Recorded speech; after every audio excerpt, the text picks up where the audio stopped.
What's up, ladies and gentlemen? Welcome to the NFC North Roundtable. Look like I'm a little bit off. Can everyone hear me? Let me know in the chat right now.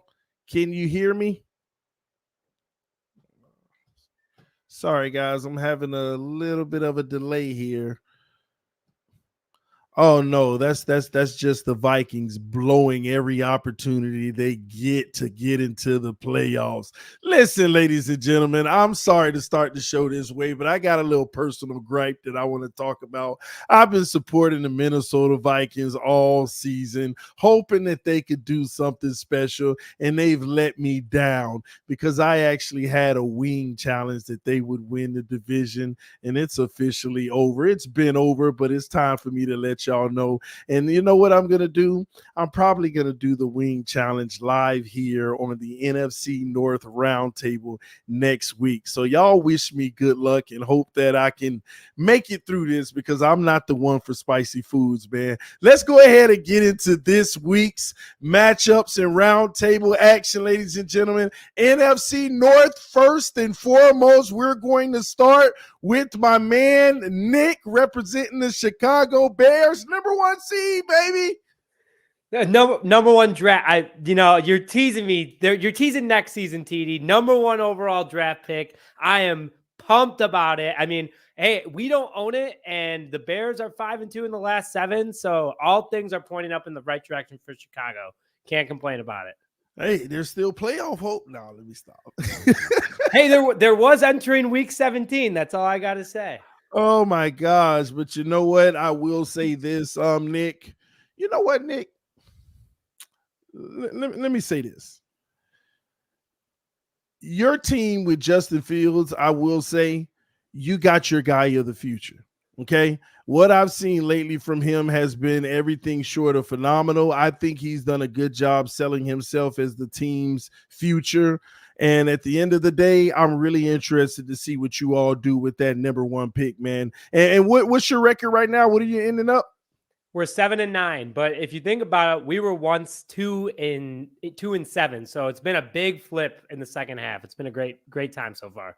That is insane. You know why? We got to bring one bar in here. One bar. How is it that the Bears have a chance to not be the worst team in the division when it's all said and done? I don't know. We're trotting guys out there like Nick Mullins and Josh Dobbs. And TD, hey, I love the fact that you're on the Vikings bandwagon there for a little while, but welcome to being a Minnesota Viking fan because that's what happens. I mean, we're used to it right now. I'm generally a pretty positive guy. Not out until it's over. I'm not as positive as Nick when it comes to his percentages in the Bears, but you know what? There's not much to be positive about right now. I'm positive that the season is over. I know we got like a 3% chance. There's no way in hell that's happening. Vikings controlled their own destiny, had the Packers. We crapped all over ourselves. Not one person showed up, and we'll talk more about it later, but it was bad. Bloodbath. Man. Well, listen, man, it looks like the chances to get into the playoffs are really slim to none, but you still got a little ounce of hope. But there is a team that if you win, you are in, especially led off of a huge performance this week. Shout out to my man Basaraki with the Green Bay Packers. Oh, TD, what an intro. I've just been sitting here grinning the entire time waiting for you to pull me in, man. It feels so heartwarming to see the Vikings and Bears fans finally realize what this season was for them, right? No playoffs, worrying about mock drafts, worrying about what the draft is going to be. Meanwhile, for year one under Jordan Love, he puts up a stat line that's better than any Bears quarterback in the last 100-plus years. So we have a win-and-in situation. Matt LaFleur is 9-0 against the Chicago Bears. It's about to be 10-0 in Lambeau, and the Packers are going to ride into the playoffs and be a dangerous team against either the Lions or the Cowboys, depending how everything else goes. Boy, oh boy, man, this is crazy how things are ending up in this division. But hey, I mean, I'm not going to sit here and go that crazy. At the end of the day, Bass, you're still not safe yet, but we're going to see how it ends up, man. Well, let's bring in the champ, the top of the mountain, the alpha, the man that reigned supreme, who told us all that it was no chance for the Lions to not win the division. Dose of Dion, ladies and gentlemen. Hey, hold on. That intro was interesting, man. Look, here's the thing. This is what we really need to acknowledge. The way that you opened this up, TD. Now we all understand why you were hating, TD. This is not supposed to be about you, TD, but we understand why you've been hating for weeks over here. You've been bowling for the Vikings. You afraid of them wings. I get it, though. I don't like hot stuff either. Hey, man, first off, I want to give a shout out to the chat, man. I appreciate y'all being here. It's good to see you guys once again. And, man, I don't know. I enjoyed this. It's good being here. Just, I don't know. I don't know what else to say, man. Appreciate you having me. Better when you have a chance at the playoffs, Dion. This is right. It's weird. It's a weird feeling knowing that you're locked in. It's so weird. Like we lost that football. Wow. Like I said, that usually would be the game, right? That would take you out of a playoff spot, like as a Lions fan. Yeah. But to know you kind of still had that locked in, I was mad. But it's easy. Like the next day to be like, all right, I'm just gonna move on. I'm gonna move forward. See, in the past, I ain't moving forward. This is something we're gonna continue to talk about. But now I can just move forward, man. We're on to the next. It's all good. We're already locked in. So it's a weird feeling, but it's a great feeling. And I think it's gonna continue for years to come. Well, I hope so, but we got to change. We got to change in the division, man. I'm kind of like thrown off here because I'm so used to this view, but now it's this view. Dang. Oh man, just keep climbing.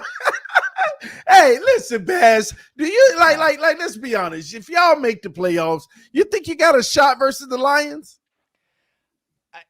Look, I think, judging by what we saw on Thanksgiving, yeah, 100%. And it depends. Like I said, TD, we gotta check what the moon is. Let's wait until that game even happens. And if the Packers do make it into the playoffs, we'll see what the moon is. But, I think the Packers, if they do make the playoffs, if they get bounced, it's going to be because of their defense. But I think if they continue to play this week like they did last week on defense, I think they could surprise a team in the playoffs. I think they could. All right. Well, let me say this, man. Congratulations once again to Dion. The Detroit Lions are the winners of ours truly, NFC North. But listen, man, we got something special for you, Dion. And you already know we're going to send it to you as well, but we got something special for you from Roundtable Sports. And for everyone watching right now, your opportunity to cop the brand new NFC North champs 2023 merch, baby. There you go. Dion, we got you. Yes, sir. Are we serious right now? Yes, Chat, come sir. on, man. All right, let me get that little zoom in real quick. Let me see what we got going. Oh my God, is that my boy Jalen Reeves-Maven on the middle? Are you kidding me? Hey, TD, man, this is fire. This is fire, man. And you know what? If you guys want this, I would. This is a suggestion, right? I'm not running the graphics here, but like if you wanted to get people hooked up for pre-orders for 2024, 2025, you might as well start making them. You know what I mean? Just like. The four on the top, we can leave them up there. Maybe the bottom ones we might have to move around a little bit. But yeah, just start producing those things. We can get ahead of it. Get ahead of everybody on this one. But it looks beautiful already. Wow. Well, we saw the 2024 script, and we've already started making the Chicago Bears one. But we'll hold off That's on right. that. All that wasted money. All that wasted money to graphics, TD. Come on, I hope you're not printing those, TD. Let's make sure we keep it. It's gonna be like the losing Super Bowl T-shirts. They'll end in some random country around the world. That's crazy, but we got you, Dion. We gonna make sure we sing you one, man. And also, ladies and gentlemen, if you want to cop your 2023 NFC North Champs merchandise right here at Roundtable Sports Shop, the link is in the description of the video. Go ahead and cop it. Congratulations to all Lions fans, man. You guys deserve it. You might as well rock it and wear it as such, man. And we still have the other merch. We got Gibbs in the deck. We're going to get some more Lions gear as well. We just got to see who's going to stick around long term with the team moving forward after this. But yes, go check out the graphic tees at Roundtable Sports Shop. The link is in the description of the video. I don't know whose we'll be making next year, but hey, we shall see. It'll be a new season. Make sure you check the merch out. Take advantage of it. All right. Listen, let's go ahead and dive in, ladies and gentlemen. We got a lot to go over, so we want to get into the business here. All right, let's start out with the game recaps from last week. We're going to start out with the Bears beating the Falcons 37-17. Now, the Falcons are a team still fighting for the playoffs. The Falcons are a 500 team that's to be at least a little bit respected, and the Bears are able to do what they did, shocking everybody. Let's start with you, Dion. What were your thoughts on that? I mean, look, I'm be honest, I was disappointed in Atlanta. The performance, I thought I was just disappointed in a few. First off, the 2 missed field goals to get things started. Like it was, now the weather was messed up, and the biggest thing I'll give Justin Fields in this one, biggest credit I'll give him, man, is he was making some big time throws with some messed up weather. But Atlanta, man, they should have had this thing a lot closer. They could have made this thing more interesting. It felt like it got out of control immediately in this one, and then as well, I just didn't feel like AJ Terrell was getting matched up with DJ Moore enough in this game, man. There was too much of just other pieces dealing with DJ Moore. And shout out to the Bears, they took advantage of it. You know, they saw that and they took advantage of the matchup, and he just went crazy in that first half specifically, and things kind of pulled away early in this one. It was 24-7, Falcons leaving points out there. But as we've touched on, and where I give credit to the Bears consistently, is their defense, man. They have a really good defense. Their cornerback play is there. Tyreek Stevenson, I think it was Stevenson that had a nice little interception. Their linebacker play continues to show up. And I think, you know, when that move was made, that was the spot that I know I had questions with. I think a lot of people have questions like, oh, you're paying a linebacker. But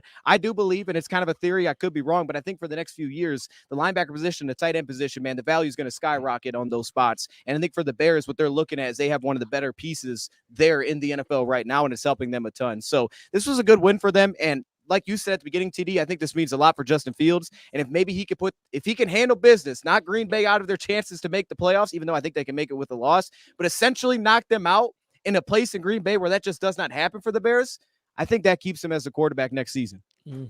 What's your thoughts on it, Bass? You know, I can talk my crap, but I'm going to be completely honest. You know, the Bears are playing hot, and this isn't going to be an easy game coming up. You know, going against Atlanta, I expected the Bears to win, but I can't say I expected 37-17. I mean, they destroyed the Atlanta Falcons in every aspect of the game.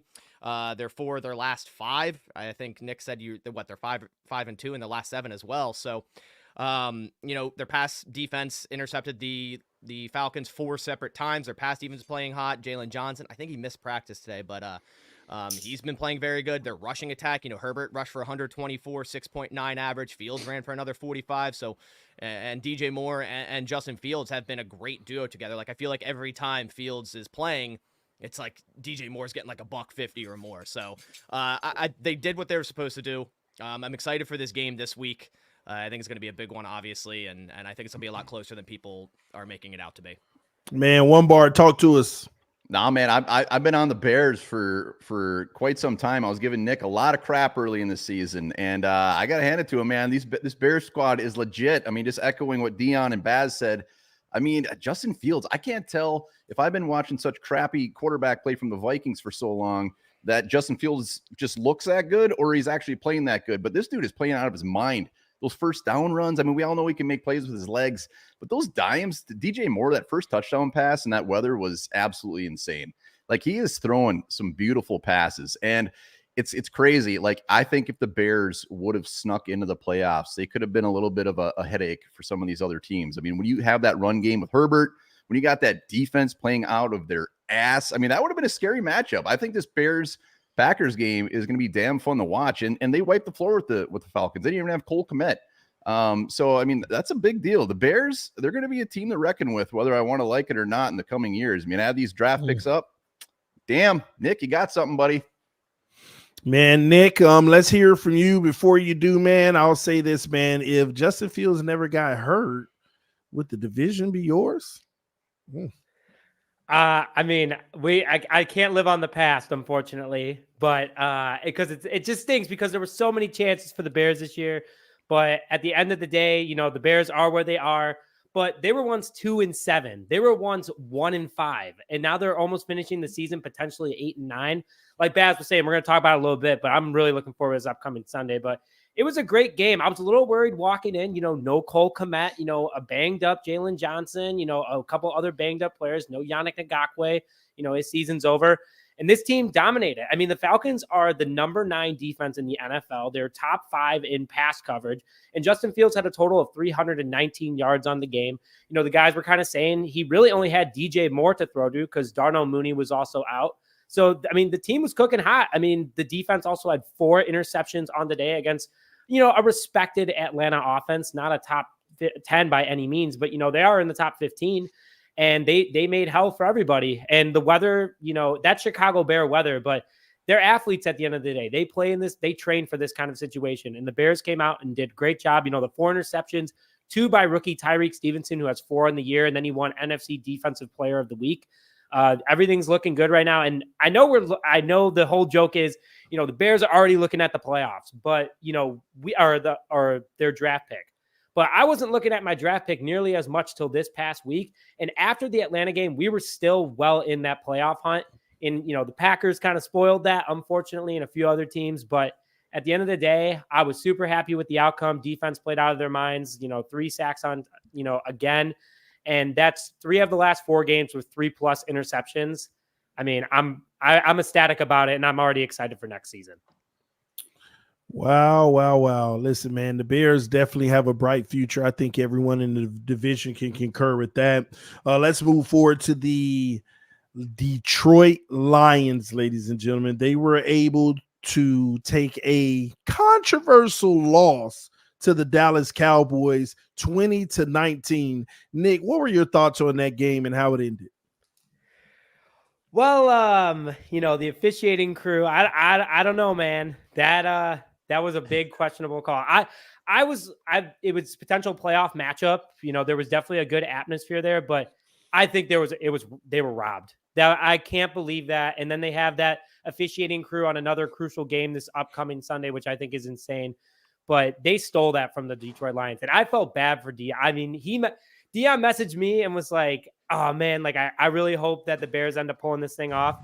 And I was like, "Oh, he's being nice to me this week," because last week he was the only one that was against the Bears. But then I rewatched it again, and then like the locker room reaction, I was like, "Man, I don't even want to message Dion." So Dion, I hope you're doing okay, and I hope the chat's doing okay too, because you guys were absolutely robbed. But overall, I still think the Lions are one of the most dangerous teams in the playoffs or the NFC this upcoming season. Will it be their year? I don't know, but man, sorry, Dion. I know we're going to talk about it a little bit. I know you probably have your own thoughts, but sorry to see what happened.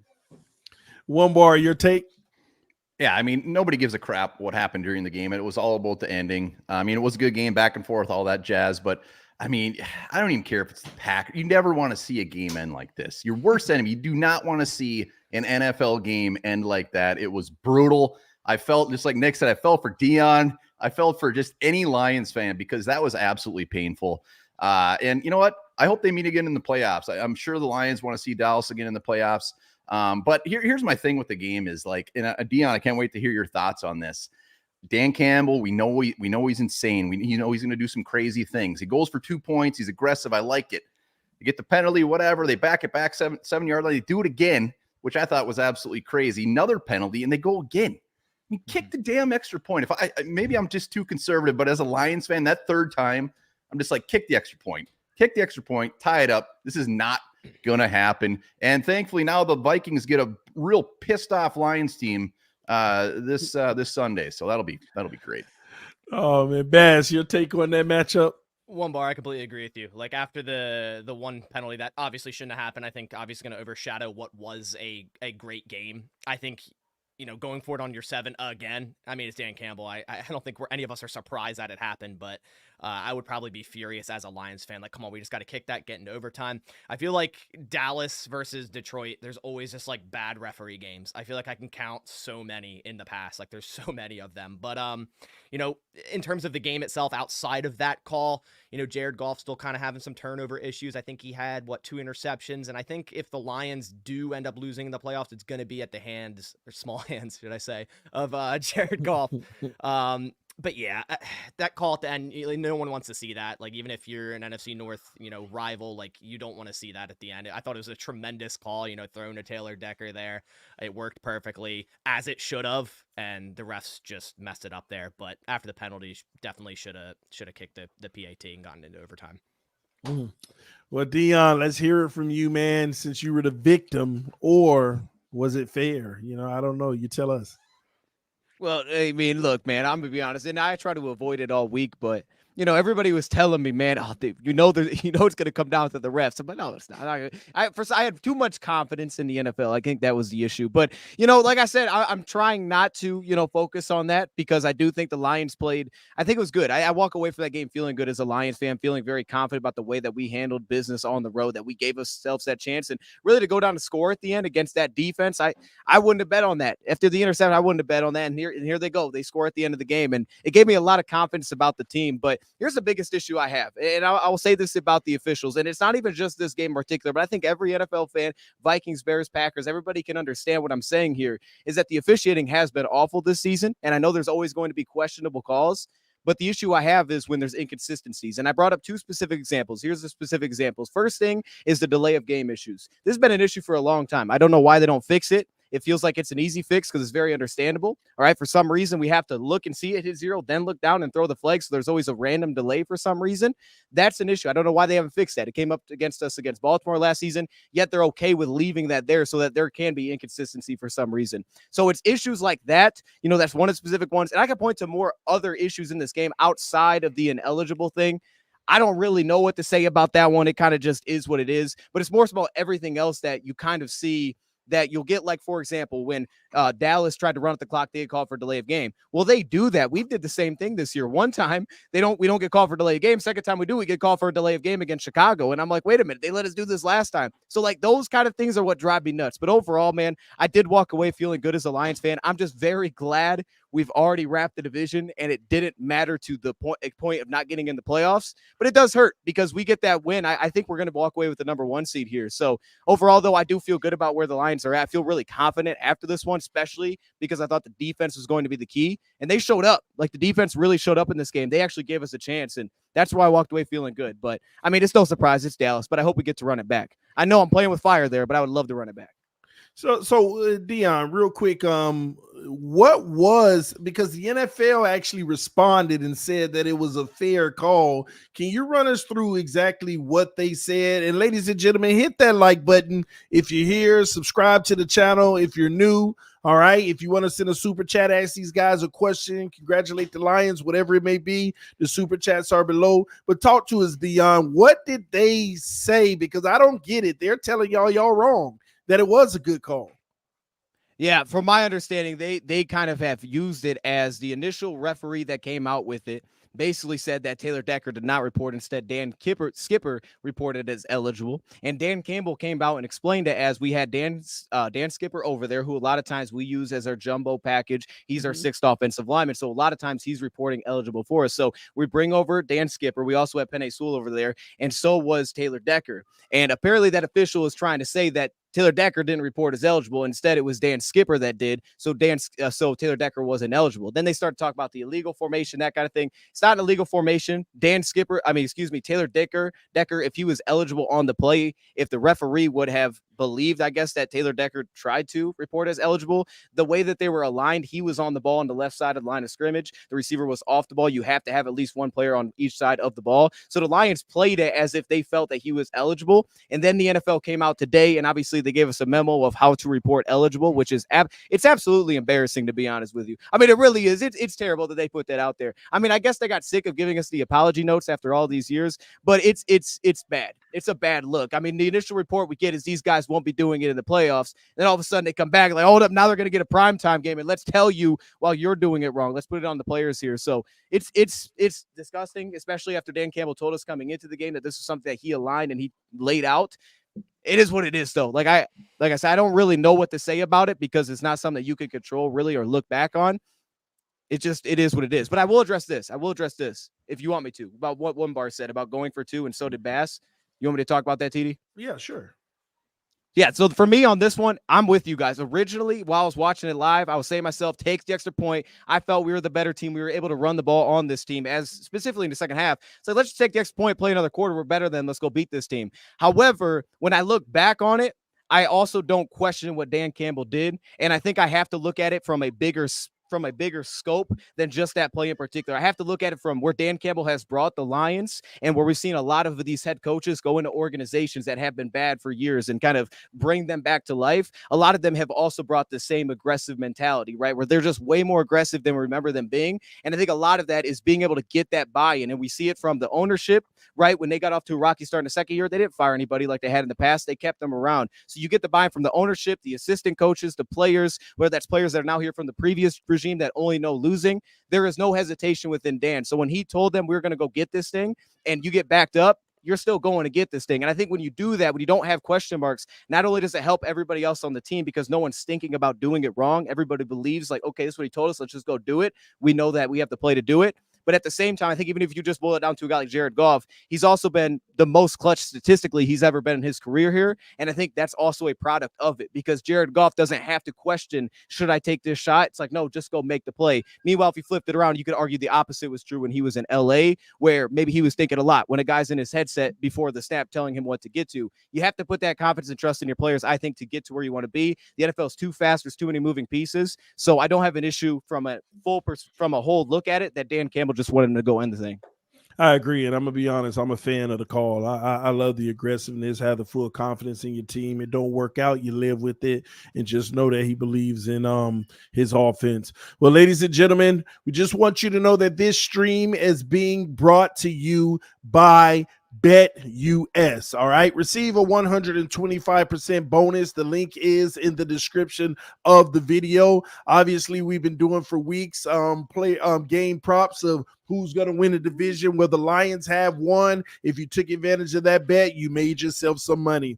But now we have all the game props listed. We have the Chicago Bears Green Bay game on the screen. As you can see, the Chicago Bears, they're +3. I'm going to be honest, that is my pick of the week, ladies and gentlemen. Chicago Bears +3. I think that and I'm gonna be honest, the money line, I'll even take that at +140, because I think that they're going to play spoiler. Or will they? What do you think, Bass? Which one would you I don't take? know.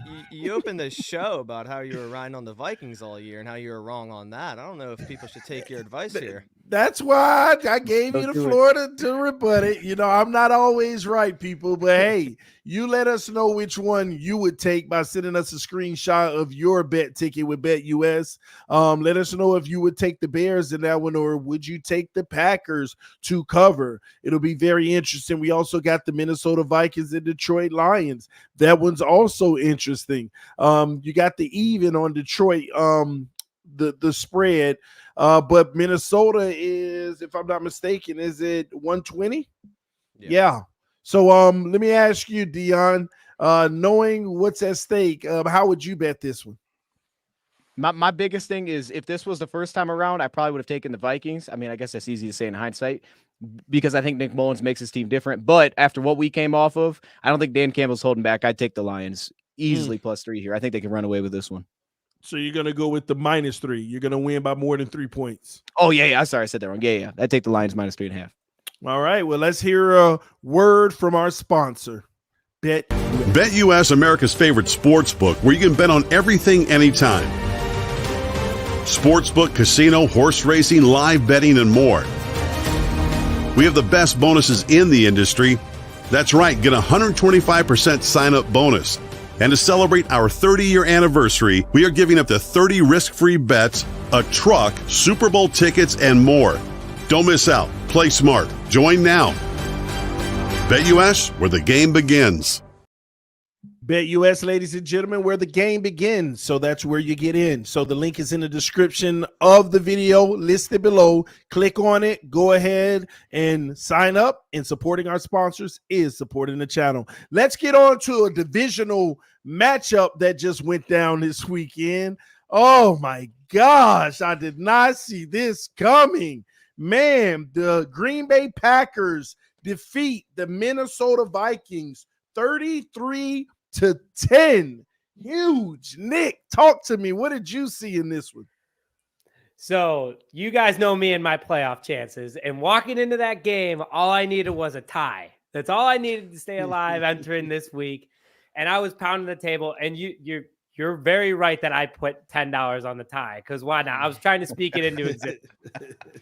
And at the beginning, I was like, all right, they're going back and forth a little bit. And then Green Bay scored, and then Green Bay scored again. And I was like, damn it, one bar. What are you doing to me, man? So, it was a good game, though. Jordan Love, we kind of talked about it. TD, you kind of hit on it, and a couple other guys have hit on it too. But Justin Fields is progressing, but Jordan Love, man, and Baz, I know you got all the stats and that he's beat every Bears quarterback record in a season.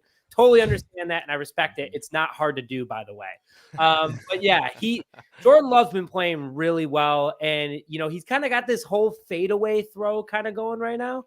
And I mean, I respect it. I think it's a signature move, but he did really well against a tough Minnesota defense. And I was impressed. And, from the beginning of the season and now, Love has gotten better every single game. And, I'd be lying if I said, I wouldn't be scratching my neck a little bit if he might be the answer for Green Bay for years to come. And how ironic that Green Bay has now 3 quarterbacks in a row that could be the answer. So, I mean, shout out to the Packers. They did a great job offensively. They shut down the Vikings offense too. One bar. I wish they would have stuck with Nick Mullins the whole time. That's all. I mean, I think that they should have stuck with one quarterback because, being a Bears fan, I know what it's like to switch quarterback after quarterback after quarterback. But I think that you guys had a better chance the entire game sticking with Mullins. I think it would have been different momentum. But, also the defense just didn't look like themselves. Everything looked off, but it was a tough game to watch from a Vikings perspective. But Packers came out and got the job done. Dion, talk to us. How did you see that one? Yeah, I mean, it felt weird watching it. First off, man, I felt like every time I think of Minnesota, I think of a team that's going to blitz you, a team that's going to make you uncomfortable offensively. You're going to have answers for it. And, man, I walked away from that game in really just the first half thinking the complete opposite. Like, dang, Green Bay's getting after Minnesota. This looks messy. And on the flip side, it felt like whenever Minnesota would bring a blitz, probably not true, but something big would happen for Green Bay. And like Nick just said, kind of like the little fadeaway throws, like the big throws that he was making with pressure, it was like, all right, you blitzed me. Now there's a huge chunk for you. And obviously the receiving core, man, Reed has stepped up big time for them. We continue to see Tucker Kraft. But I'll also say this because I agree with Nick on this point. And I want to hear one bar on this one because I think he feels a lot different. But I do feel like this is a different team in the sense of when Nick Mullins, immediately when he stepped in, it still wasn't great. But immediately stepped in, I felt like, okay, here's Justin Jefferson. I felt like he wasn't even playing before Nick Mullins stepped in. The offense just looked, and I get it. I mean, it was like really one of the first times seeing Jaron Hall play like a full half, but things just looked slow, man. It was like slow to find answers to things, and it just looked uncomfortable. And it wasn't all on him, but I felt like when Nick Mullins came in, it was more clear where the ball was going to go, but they got it to their best player, and they had some answers in the second half. So I'm with Nick in that sense. I think if Mullins played the whole game, it could have been more interesting. But yeah, I think the most pressing thing was the Packers. I mean, they got pressure on Christian Darrisaw. Preston Smith continues to win. I mean, that dude is an overlooked player, but he's a winner as a pass rusher. And then they got the run game going. They continue to get the run game going now. So I don't know. I'll have to hear what One Bar thinks on that. Well, One Bar, you have the floor. What happened, man? It was gross. It was disgusting. Let me start with the quarterback thing. Jaron Hall. So those previous 2 games, Nick Mullins, 6 interceptions. He definitely moved the ball, but some of those mistakes he made were just so bad and so game-changing. The fact that they went with Jaron Hall, a lot of the Vikings fans were all for it. I mean, we wanted to see anything different. Expectations probably weren't overly high. It's not like we expected him to come in and just throw for 400 yards, 3 touchdowns. But against that Joe Barry defense, we expected him to do something. And you could tell after 2 series, they should have pulled Jaron Hall after that first quarter. I mean, that one duck he threw when it was insanely bad. Jaron Hall, you know what? Next year, he's going to come back. He can fight for that 3rd spot, whatever. But they needed to get him out and put in Nick Mullins. And yes, looking back at it, they should have just started Nick Mullins. We'll see what happens this Sunday. Nick Mullins is going to start against the Lions. But the quarterback issue, I mean, that always goes back to the GM, to the coach. They didn't have a backup quarterback this year that could actually go in and win. When you got Nick Mullins, you have a guy that is a low-level backup quarterback. So that goes to the front office. As far as just the game itself, like I said, it was the grossest game of the Vikings had all year. I mean, nobody showed up.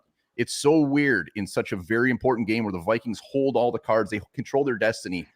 Not prepared.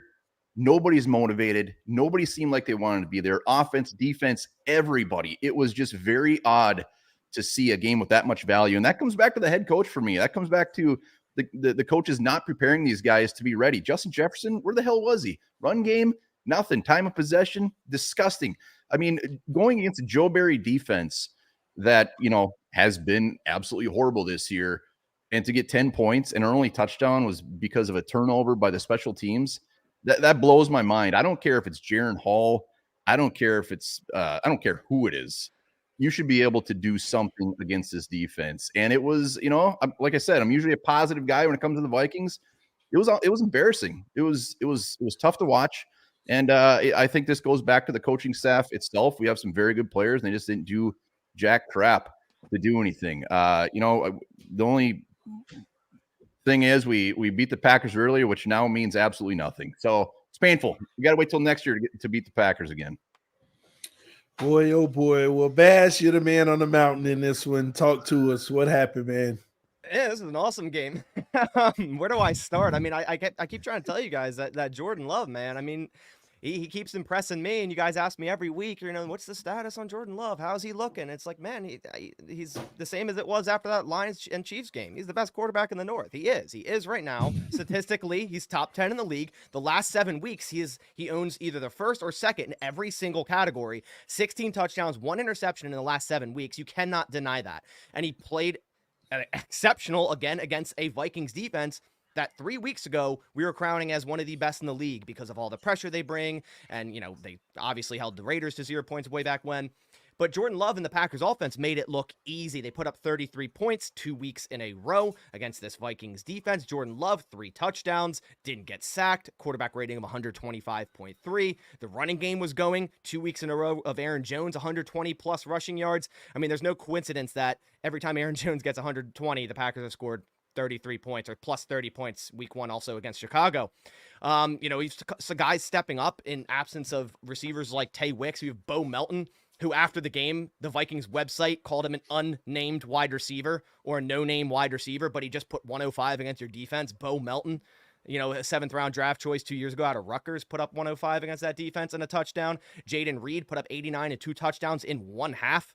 And he didn't return after a chest injury. Hopefully he'll be back next week. Dion mentioned it. Tucker Kraft has been stepping up. And then this defense, man, we were talking about it all last week. You're like, oh, it doesn't matter who the Vikings have at quarterback because it's this Joe Barry defense, which I said it too, because we all expected either Mullins or Hall to go out there and at least put up some points, but their only touchdown was off a Packers muff by Samori Toure on a punt return. But they handled business out there. I mean, they only ran for 67 total yards as a team. Justin Jefferson only 59 yards against Corey Ballantyne and Carrington Valentine, which given bad quarterback play, but man, they handled business out there. They got it done. I didn't expect it to be like a blowout like this, and I'm super excited for this team to get hot at this moment. Hopefully they can get a win going into week 18 against the Bears, get into the playoffs. That's super promising for the first year of this team under Jordan Love, where this was just like kind of a year to see how it all went, see if Jordan Love was your guy. And now we're talking about the playoffs in week 18, which is a stretch. Like no one ever kind of thought that would happen here in the first year. Super impressive. I'm hyped for this week in week 18. All right. Well, I got to stay with you, Bass, because we need to glorify your boy a little bit more. Tell me all there is to know about Jordan Love, because at the end of the day, he's had a better rookie season than Brett Favre. In my opinion, Aaron Rodgers. When you look, this man is about to, he might end up top 5 in touchdowns as a rookie all time if he has 3 or more in this game potentially. It's so many different stats. He's about to be over 4K yards in his rookie season, man. Talk to me about your future with him. Now, I'll say this. Obviously, it's easier to do that now with an extra game and a more passing-eccentric type of offense in the NFL. You have all these coaches that are just really good at scheming up offenses. Matt LaFleur is one of them, so you got to give credit to Matt LaFleur as well. You got to give credit to Brian Gutekunst for bringing in a ton of athletes, right? With Luke Musgrave hopefully returning this week, Tucker Kraft, Jaden Reed, Tay Wicks, Bo Melton, even Malik Heath. Whereas like last year, you have guys like Sammy Watkins running around at receiver and Randall Cobb, washed up veterans, right? So you got to give credit to everyone else as well. Like it's a machine when you have all these guys helping Jordan Love as well. Like it's working as a unit. And I'm extremely excited. I mean, yes, statistically, sure, like you could look at the stats and say Jordan Love has a better statistical rookie season than Aaron Rodgers and Brett Favre, but they did it for a very long time. So you got to pump the brakes a little bit on that. But I can't sit here and say I'm not very, excited for the future based off of what I've seen in year 1. And, I've been a supporter of Jordan Love all year, and it was a rough time in October. And we had guys in this chat clamoring for Sean Clifford. It was crazy talk. I said it then, I'll say it again. It's ridiculous. Jordan Love, as of this point right now, is the quarterback of the future for the Green Bay Packers, and I'm excited for it. And the best one in the division?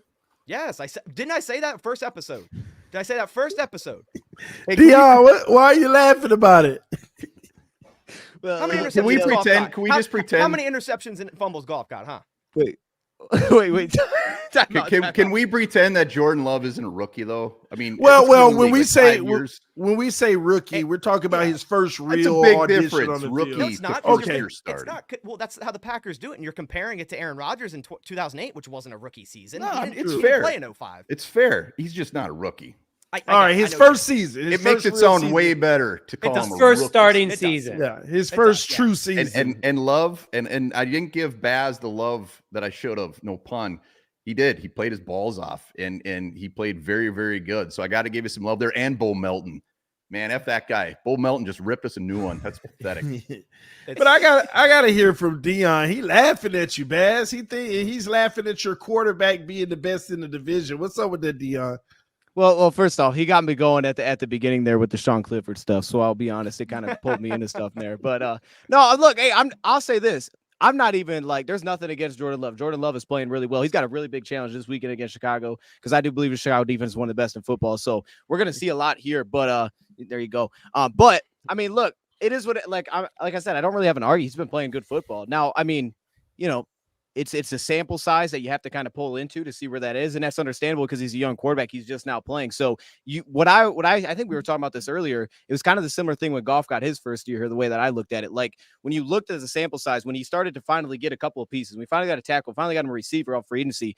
You looked at the way that he finished on that stretch of the season. You're like, man, look, there's like a really good 6 games that he put here. I thought this guy could be the guy going forward. And I think for Love, that's what you're seeing now. I think Bass brought up, right? 6 straight games or I don't know, remember the exact Like number the you last just brought 7 up. games, yeah. Last 7 games. Okay, so there's that stretch that you feel really good about. So I think that's a positive. That's something that he needs to, make you feel good about going forward. So I don't know what Goff's stats are, honestly, top of my head, the last 6-7 games. I'm sure he has more turnovers because Dallas, he just had 2 interceptions. But overall, like when I say that, to me, it's like, yeah, would I rather have Love than Goff? Absolutely not. Like, no, I'm absolutely happy with Jared Goff. For I think the Goff is going to future? take us. Yeah, no, I'd take Jared Goff. I think Jared Goff's ultimately going to get extended here, and I think that's because of the playoff run that we're about to see take place. But, like, in credit to Jordan Love, the Packers may have just found their next quarterback. I mean, they may have, and this is what he needed was a stretch to put together where you see consistent performances. But, no, I still think the Goff is the best because I know exactly what I'm going to get right now. And I think Goff is actually improving, which usually don't say about older quarterbacks, but I think he is. To be fair, Cool. I'm a big supporter of Golf, though. Like I There you definitely, go. no We said that. doubt. Hey, we see that Goff jersey. We understand it's there. But it's he's not not the better frame, than but we know Love, it's there. huh, Baz? But he's not better than Love. I mean, right now, no. I'm a what can you do for me now type of person. So like right at this moment, no. But I mean, it depends. It really depends. All right. All Hey, right. maybe we'll meet up in the playoffs. We might see head to head. Maybe. I think it Might. depends. I think it Just might. depends if San Fran beats the Rams, which both are resting. So yeah, yeah. They like, but Darnold Oh. should beat Carson Wentz, right? Like that Carson Wentz. Hey, that's this week of football, right? So I think It's if that impossible. happens, we get you guys. I guess it also depends with the Cowboys and Lions, but it could. It Yeah, could definitely happen. Yep. Mhm. All right, I want to go over to one bar real quick. How do you feel about Nick Mullins ending the season out with that little 3% chance? It's the only route to go. I mean, Jaron Hall, dude, like I said, get your offseason. There's no way they're going there. Josh Dobbs. I mean, it's picking off some real tough quarterbacks to pick from. Nick Mullins moves the ball. That's all we got going for him. Is he going to throw probably 3 interceptions? Absolutely. But will he throw for probably 350? Yeah. So, you know what? At this point, I'm still the 3% chance. I'm clamoring. I'll hold on to that.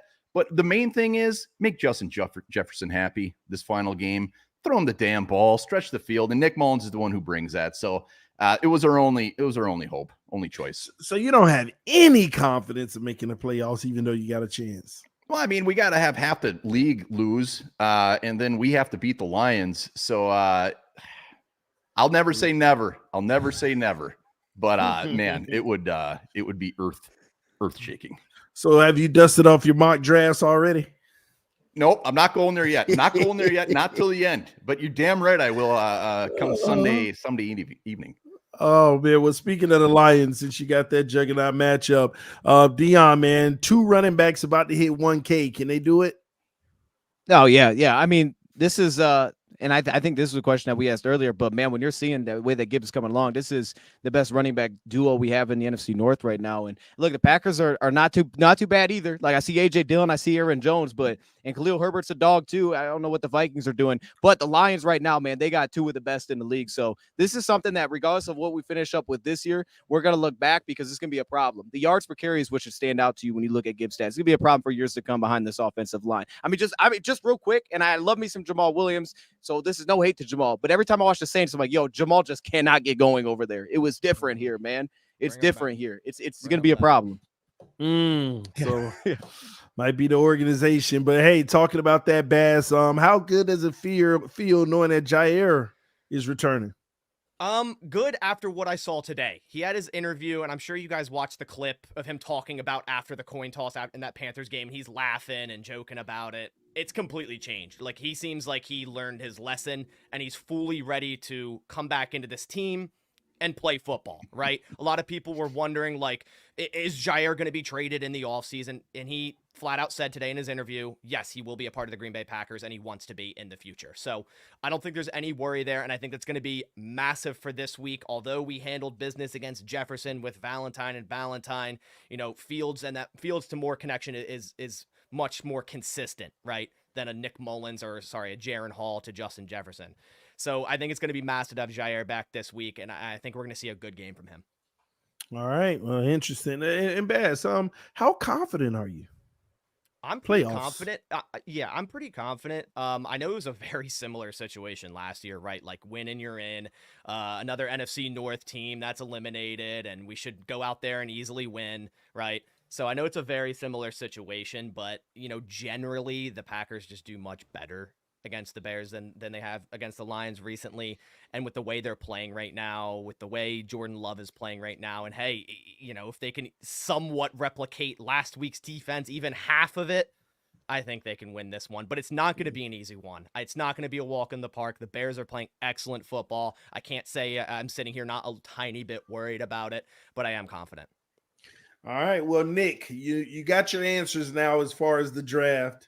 You also can still play spoiler with really no consequence. What are you guys doing with number one now? You know, it's a tough position. And what I love about the whole thing is that more and more teams keep entering that potential, I need a starting quarterback talk. You know, the Broncos just entered it. The Saints entered it. The Raiders are in it. You know, Aaron Rodgers is going to be in New York forever. They might go after and get one, but now you got Washington benching Sam Howell, New England. Like, there's a ton of teams that are going to be calling Chicago going for that number one overall pick. And, you know, we all kind of talked about, we see the potential in Justin Fields. You know, he's getting better, like Love, like they're getting better every single game. The Bears don't have to worry about going out and getting a quarterback now. And talk about too small hands. Have you seen Caleb Williams' hands? I don't want that guy on my roster. So, you know, Fields, you know, the city's behind him. They're chanting in the stadium, like, keep Fields. And I'm with it. I really want Chicago to keep that number one, but get an absolute haul for it. Because think about the last year haul that we had. We got DJ Moore. We got Darnell Wright. We got the number one overall pick this year. We got Tyreek Stevenson, who's one of the best defensive rookies in football, and a second rounder in 2025. And now you have more quarterbacks, more generational type players that are coming into the league. The Bears are going to get an absolute haul. They could do a couple trade backs. It's the best thing that could happen. And the team's learning to win. The culture's changing. All things are going good. And I'm not going to lie. I've had a couple mock drafts on my channel already because, you know, that's the position the Bears have been in. But I've also had a lot of playoff potential chances. And the kind of like what Bat said earlier, that the Bears were talking about the playoffs still after last week's game. Everything's going in the right direction. And having that number one pick, Ryan Poles is going to cook this upcoming offseason. All right, well, let's go ahead and switch gears because I just listen, I think y'all going to be a fantastic team next year. I just can't wait to see what it looks like on the field. Maybe I'll get behind y'all instead of the Vikings because, let's go over to the Vikings and let's go over to the Lions because they have a matchup this week. And this matchup, does it do you guys any good, Dion, this matchup? You said that it could help you secure a playoff position? The only thing for us that could happen is we're locked into the 3 seed. at very worst. The only thing that could happen is we win and Dallas and Philadelphia loses, and we could get to the 2 seed. Okay, I see what you're saying. And the Vikings is just trying to exercise that 3%. Baz, how do you see that matchup playing out between the two? Oh man, Dion said it. That's what I have in my notes here. Detroit could go to number 2 seed, but Cowboys losing to the Commanders and the Eagles losing to the Giants, I just don't see either of those happening. But what was I gonna say? Let's see. Geez. The Detroit pass defense has been struggling recently, right? They intercepted Mullins 4 times last time, though, so I still think it should be an easy one for Detroit. I think it's Minnesota's best option, Nick Mullins is, and I think that it would have been a slightly different game if they used him last week to start, like I think Dion said. I think Jaron Hall was just a mistake doing that, but at this point, just throw it up to Justin Jefferson. But yeah, I think Detroit handles this one. Score prediction. Ooh, we'll go Detroit 31-21. Oh, wow. Nick, how about you? I forgot the curse one bar. Damn it. Thank you. Thank you. Greatly appreciated. Vikings We Nation, can thank you. we can switch it, Bass. Switch it if you got to switch it. You got to do No, what you it's got already to locked We're in. good. It's locked in. We're good. I locked it. do. He's got to Locked switch up. So I'm riding I'm with 1 bar because I was at a less percentage than he was, and I'm pounding the table that the Vikings still have a shot to make the playoffs because Detroit's in. So sorry, Dion. I'm going Minnesota in this one. These guys are gonna be playing their hearts out. They got everything on the line, especially like 1 bar kind of said, they want to keep Justin Jefferson happy. And, I would love to see Minnesota just sneak in because, why not? Because the Bears could have done it. So I think it's going to be a good game. And all NFC North matchups are a lot of fun to watch. They're always intense. Guys are out there playing from, minute 1 to the last seconds of the game. So overall, I just hope Nick Mullins doesn't throw more than 3 interceptions. I think that's a win for Minnesota. And the defense actually wakes up and shows up unlike they did last week because they did eliminate the Bears themselves. So thanks for that 1 bar. But I am going to go with 1 bar's Vikings beating the Lions 23-20. And Dion, it's nothing against you because you went against us last week. So maybe like the energy will do the same for you guys. So just a little bit of a hint there. 1 bar, how do you see this one playing out for your team, man? Keep hope alive. Yeah, I mean, just to be clear, like I want the Vikings to win. There's a lot of Vikings fans like screw it, get that draft pick. I think we can get as high as like 9th overall. Right now we're 12th. Hell no, get the dub. NFC North, rivalry here. We got to get the win in on a good note. I mean, really, like I said earlier, I expect the Lions to come out pissed off. I don't remember what Campbell's quote was. He's going to play with fury, controlled fury, something like that, which is horrifying coming from Dan Campbell, but that could backfire as well. So we're going to see how they come out and how they're playing. I mean, they're going to be playing the win. I mean, Kevin O'Connell isn't going to want to go out and get a loss here. I honestly think the Vikings do want to win. And really, it still blows my mind that the Vikings were in a position to beat the Lions only a couple weeks ago after that horrible game where Nick Mullins, I mean, it came down to the last minute and we could have beaten the Detroit Lions right then and we didn't. So Nick Mullins maybe comes out with a little bit chip on his shoulder. We'll see. Like I said, Jefferson, 118 yards for 1,000 yards. Get that man his 1,000 yards for the season after missing like half of the year. We'll see. But, if I'm being realistic, I mean, the Lions probably should win. But in true Vikings fashion, they'll probably beat the Lions and just leave us confused for the rest of the offseason. So, I mean, we'll see what happens. I am going to pick the Minnesota Vikings to end with a win, 24-20. I've picked the Vikings to win about 5 weeks in a row now, and it has been very, very bad. So I'm reverse psychology. I'm taking Baz. Vikings shock the world. Nick Mullins has 0 interceptions and 3 touchdown passes. Wow. All I know, 1 bar, is you cannot end the season worse than the Chicago Bears. Okay? Especially with where everybody came from. All right, Dion, talk to us, man. How is this one going to go down, man?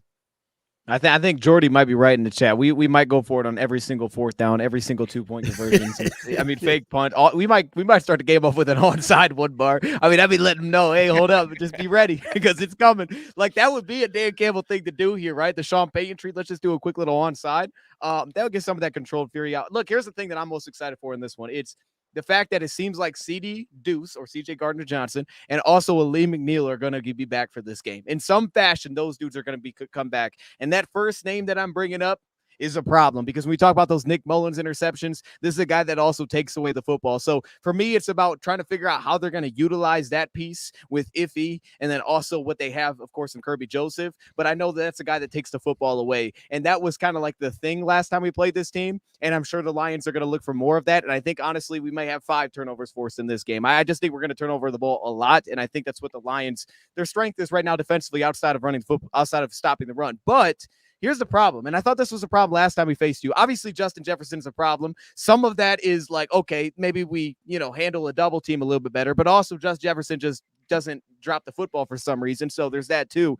But it's really about Harrison Phillips, man. I think I brought him up last time. Like, I go back and I watched that game and we popped some runs because you can against your team because you guys bring so many blitzes. You can pop past that first level and you can make some things happen. However, Harrison Phillips is a problem. And I honestly thought he won the battle a lot versus us last time. And there's a lot of minimal runs because of him. So I'm looking forward to that battle again. And then the biggest question mark will be, does Taylor Decker play? Because I'll be honest, as much as I love the controlled, passion. I don't remember what the thing is. As much as I love a fired up Dan Campbell and I wanted them to win this game and end on the right note, if Taylor Decker's not playing, there's a part of me that says, let's just not play Jared Goff either. Like, okay, we're cool with the 3 seed. We got did dirty, but we'll just take the 3 seed. But if he plays, obviously I like the Lions in this one. I think they run away with it.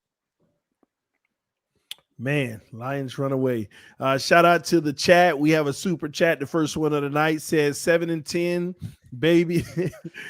Just one more L and the Vikings can get a top 10 pick. There is zero reason to get a win, just to crap on our draft pick position. There's still hope. What if you slide in the playoffs and then we don't know that. They start Josh Dobbs and you go off to win a Super Bowl story? Come on, man. Like, what the greatest stories ever told, it's out there. I don't know, man. How do you feel about that super chat one bar? Nah, that is a lot. That is the theme of a lot of our comments on our videos. Just lose. Nobody cares. Get it over with. Get the higher draft pick. I can't do it, man. I want the dub. I mean, if it's going to be that big of a difference between 9 and 13, whatever it ends up being, we got to make the right pick anyways. That's where it starts. So let's get the win. Hey, right, one man. bar. Aren't you guys? Isn't Kirk Cousins on the last year of his contract too? Yes, sir. So, if you guys enter the quarterback number 1 overall pick, I ain't trading with your ass. No way. Give us Justin Jefferson. We'll give you the first pick. Listen, Man, what are you drinking? That's a real conversation that we will have in the coming weeks, because let's not sit here and act like the Vikings aren't going to explore all options, because Kirk Cousins' salary also makes it tough to, build a team around him to be able to absorb injuries. Right now, teams like the Bears, teams like the Green Bay Packers have an advantage paying minimal contracts while they can load talent around their young guys. So it's going to be interesting for the Vikings in that regard. So we'll talk about that in the future. Before let's go ahead and move on to the next game of the week, the last divisional matchup. We have the Green Bay Packers at 8-8 versus the Chicago Bears at 7-9. And when you really think about it, I think about it now, man, all three of you could end up with the same record if things go wrong enough. Man, so let's start with Dion. How do you see this one faring out?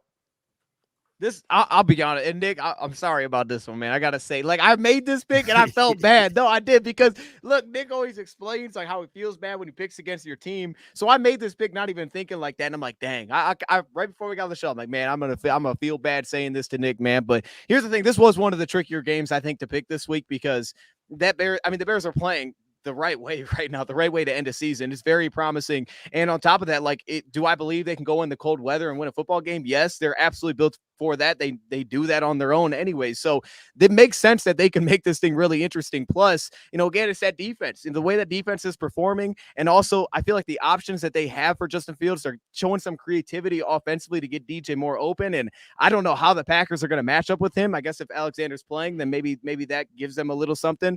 But overall, I think the Green Bay Packers end up winning this football game. I think for the Packers offensively, they can win outside of the numbers. And I think that's a key against Chicago if you can do that. I think the Packers have proven that they can do that. And then for them also defensively, their ability to get pressure has been a huge part. And I still don't love that Bears offensive line, though it's better when it's healthy, of course. So I'm going to take the Packers, but this was a really tough one. This one felt like a toss-up to me. I'll take the Packers sneaking this one out, find their way into the playoffs here. I'll go 23-20. All right, 23-20. One bar. How do you see this one playing out? I can't wait for this game. I mean, it's a late one, right? I think it's 3. So I can't wait for this one. This is going to be a hell of a matchup. Dion said it. I mean, the Bears going to Green Bay, the weather isn't going to be an issue. They are built for this game, and I think it is going to be close. I hope it comes down to like the last second. Hope both you guys are crapping your pants while you're watching this thing. But I mean, I got to say, I mean, the Bears team that the Packers played earlier in the season, this is not the same Bears team that they whooped up on. This is a different team, especially that pass defense. It's insane. They've got the run game going. Justin Fields has got the swagger going. He is looking good. DJ Moore is key. I mean, it's an obvious one, but he is obviously key. The dude has just been so on fire. I don't know what Cole Kmet's status is right now. I don't think he practiced today, but if Cole Kmet can play, obviously that adds another element to it. But this Bears defense is so good. It's so good, that pass defense. I think Jordan Love is going to have his work cut out for him. And I know, Baz, you're feeling good about that Packers defense showing last week. I don't know, man. I've seen a lot of Vikings games. I think a lot of the other teams in the league, if we played them last week, I don't know if we would have even gotten a yard. So we'll see what happens. I think it's going to be close. I got the Bears winning like 21-20. I think it's going to be right down to the end. No, one bar. Go the other way. Go the other way, one bar. Appreciate it, bro. Nick, I'm rooting for the Bears, man. I'll be it out of they knock the Packers out. It'd be beautiful if we could knock out the Packers and the Vikings the same weekend. What? Come on, Nick. I'm rooting for you, man. Baz, how do you see it playing out, man? Yeah, like I said earlier, I'm confident in this game, but like I said, it's not going to be one to take lightly. I think some Packers fans are like, oh, it's the Bears. Like, look what we did in week 1. And just like One Bar said, they're not the same team, right? Like, they're definitely not. But the Packers aren't the same team either. Although they scored a lot of points week 1, they went through a very big rough stretch there in October, really started to bring it back here in December. You know, it's going to start with the Packers getting it going on the ground. Aaron Jones returning has been massive, right? Like, Aaron Jones at 100% is one of the better running backs in the NFL. He's very underrated. It's just, can he stay healthy, and can they give him 20-plus carries? If they do that, the dude's going off, right? I think if we get established the run against the Bears, but also in the other side, stopping the run. You know, we saw Herbert run for about the same last week. Justin Fields is always a problem. The Packers are like never good at stopping running quarterbacks. So that does scare me a little bit. I'm hoping they can just let Quay Walker float around a little bit and maybe put a spy on Justin Fields. Moore's a big matchup there, as you guys all said, and Jair usually doesn't follow anyone around. He did against Jefferson last year, but maybe, you know, Joe Barry trying to save his job does that and helps the Packers defense. You know, bringing pressure against the Bears is going to be huge. I think they had 36 pressures against the Vikings. So if they continue that up, Preston Smith didn't practice today, so hopefully he'll get back. There's a lot of injuries for the Green Bay Packers, about 21 on their injury report today, which is, you guys might be going, holy shit, but that's kind of normal for the Packers. So it's not anything to really get up in arms about, but you know, Christian Watson may be back, Luke Musgrave may be back, so you know, I'm pretty confident. I think it's going to be different than it was last year with the Packers going into week 18 win and in situation. I think they win this time under Jordan Love 28-24. Ooh, 28-24. Jordan Love leads them to the playoffs. Nick, what say you, sir? So I just want to give a quick shout out to the chat. I see T. Whitfield, I see Foster, I see Grizz, I see all my Bears fans over there. Like, thank you for joining in today. Also, shout out T. Whitfield. He did predict 8-9 on the season, but I'm pumped for this game, and I know everyone else is too. You know, Baz kind of said it himself. It's going to be an interesting game, and these are two different teams. I mean, when they played each other week 1 at Soldier Field, it was not an entertaining game. I mean, for me, especially because we lost, obviously. But it wasn't as entertaining as it could have been. This one, completely different story. Both these teams play in cold weather. I mean, Baz, have you looked at the weather yet in Green Bay? 36 and sunny. Nothing crazy. Nothing crazy, but we all know that can shift with that lake effect real quick. Yeah. So, that's going to be a factor to look out for. I mean, 36 degrees, I don't want to be out there in 36 degrees anyway. But when you look at these teams on paper, they are super even, especially from an offensive standpoint. I mean, Green Bay is 13th overall in offensive yards. Bears are 17th. Passing yards, Green Bay is 17th. Bears are 27th. Though that number is a lot higher than it was. We were once 32nd. Rushing, Bears are second. Green Bay's 15th. But Aaron Jones being back, big issue. And then points guard, Green Bay's 11th. Chicago 16th. Defensive, though, the Bears are the hottest defensive team in the NFL over the last 7 weeks, where they're 5-2. And I think that's going to be the big factor for this team. I mean, 3 of the last 4 games, we have 3+ interceptions alone. That's not including fumbles in there. So we have to find a way in order to stop Jordan Love. Like, we have to stop the fadeaway throwback. We got to force Aaron Jones to be the run, because the Bears are the number 2 rushing defense in the NFL first over the last 7 weeks. So, I mean, this defense is red hot at the right time. Also, they're on a 2-game NFC North winning streak. And if they want to keep this up, they want to keep this confidence up, they have to go to Lambeau and win this game. And I mean, I'm nervous for it too. I mean, the Packers are going for the playoffs. They're going to play really hard. The Bears, I mean, we have nothing to lose but play spoiler. And that's what I'm really looking forward to here. And I mean, I'm looking forward to the Bears, rush defense against Aaron Jones. And if we have Jalen Johnson back, who was limited today, thank God, because he had a scary injury against the Falcons, I think this is going to be a really good game. And the biggest factor for me is Javon Dexter Sr. Grizz, I just saw that you put that comment out there. If Javon Dexter Sr., the rookie out of Florida, can stay as hot as he is with Montez Sweat, Jordan Love's going to be running for his life, and that's a big factor for the Bears. So overall, I think it's going to be a good game, but, if we're all joking about the script, why not the Bears be the Lions of last year and, kind of be a spoiler in Green Bay in primetime? I got the Bears winning this game. I think it's going to be a really good game. I got the Bears 28-27. It's going to be a last-minute touchdown by the Bears. They're going to just spoil the season, but I'm pumped about this game. I hope, Baz, I feel like you and I are probably going to be going back and forth during the game, or we're just going to be dead silent because it's going to be glued to our TVs. But I'm excited for this game. I'm excited, and I see the chat blowing up, but I'm so pumped for this game. This should be a real interesting one. Jordan Love versus Justin Fields. Man, the young stars in the NFL trying to take their rightful place wherever that is. Shout out to Ayup with the donation, said keeping Fields would be a travesty. Poles passing on Caleb is a bear like move. Pay $50 million to Fields instead of a rookie quarterback. Yeah, man, let's do that. What's your take on that, Nick? So can you throw that comment back up there, TD, so I can just break it down a little bit more? So the first thing is Caleb Williams as a whole, from his, drama on and off the field to his small hands to how he is in clutch teams. He is 2-8 against top 5 teams. Just want to put that out there. Also, the Bears aren't paying Justin Fields $50 million for at least 3 years. He still has 1 more year left on his rookie contract. Then his option, which is only about $22.5 million, and then they can franchise tag him. So I'm not worried about paying him $50 million. Also, you get a rookie quarterback. He's got to learn the system. He's got to learn everything. He's new to the NFL. You build a team around Fields, how he's been playing, how he's been working. No, I have to completely disagree with this comment. Like, I've seen it on Twitter. I've seen the narrative. You have Fields on his rookie contract for another year and then a 5th-year option. You don't have to worry about paying him at all. So overall, I don't want a rookie quarterback. I want Justin Fields to be the guy. Smart for the future to build around the guy now. He's progressing. I don't want a rookie quarterback. All right, well, there you have it, ladies and gentlemen.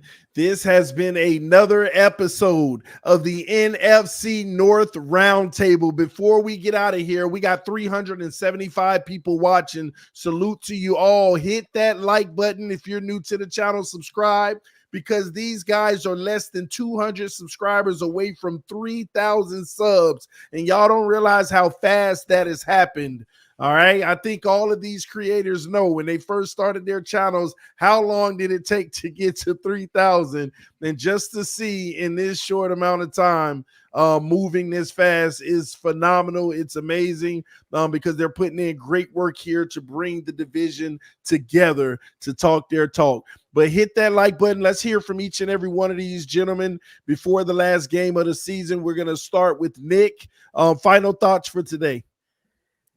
This was my favorite episode so shout out to the guys, shout out to the chat, a lot of interaction. This was a lot of fun, but I mean, we're all playing each other. It's going to be it's going to be a really fun weekend. I'm rooting for everybody in their own respective ways, but we all chose our winners, and I'm ready for the Bears to be 8-9 this weekend. So bear down, excited for next Wednesday.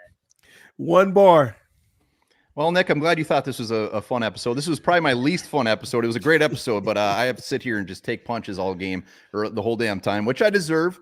You know what? It's going to be a good weekend of football. Two NFC North rivalries going at it. It's going to be good stuff. And you know what? I just hope the Vikings squeak out a win. And years ahead, the NFC North, it's going to be a very interesting one. I'm looking forward to the years coming up here.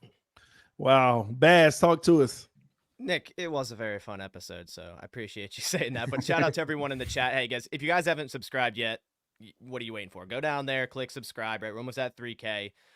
It's free, easy. Go click it real quick if you haven't already. Leave a like on the stream as well. The NFC North is one of the best divisions in football, man, in terms of the rivalries and just the banter and all of that. And I can't be more excited for a Week 18. And not only that, the future and how these teams are shaping out, with Jordan Love at quarterback, the Bears with all their draft picks, the Lions with Dan Campbell, the Vikings don't really have an answer for that one.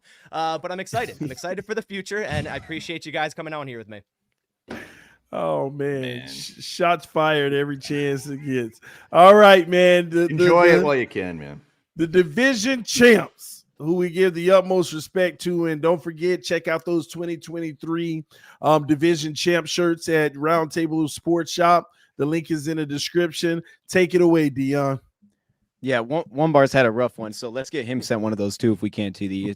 Just make sure that. Hey, I'll say this though, to all the NFC North fans out there, hey, look, I know most teams outside the Lions, of course, are clinched, but I've been there. I understand, man, that it's a long off season. So I'll say this, man, enjoy your last game. I think you should always root for winning. So I'm with one bar in this sense, man. I'm always rooting for winning. I understand the draft pick. We'll worry about that when we get there. If we need to move up, we'll move up. But I always root for winning, man, because it is a short season. So in a way, for all of you guys on here, for the Vikings and the Packers, I kind of would like to see y'all get into the playoffs somehow that was possible. At least one of you guys. That way, we can kind of continue this throughout, a few more games, because it is a long offseason. We're going to have a lot of time to talk about the draft and everything like that, man. But yeah, appreciate y'all being here, man. And this is weird, but it is the last time that all four of us are going to have a game to talk about. So it's strange, man, but enjoy it. Yes, well, ladies and gentlemen, once again, thank you so much for tuning in to the NFC North Roundtable. Make sure you check out every single one of these gentlemen on their individual socials. They all deliver amazing content. You got to check them out. If you're not a fan of their teams, subscribe to their channel anyway, and make sure you let them know that every chance you get. Until next time, we are signing out here on the NFC North Roundtable. We love you all, and BetUS, a proud sponsor of the Roundtable Sports. We'll see you next time.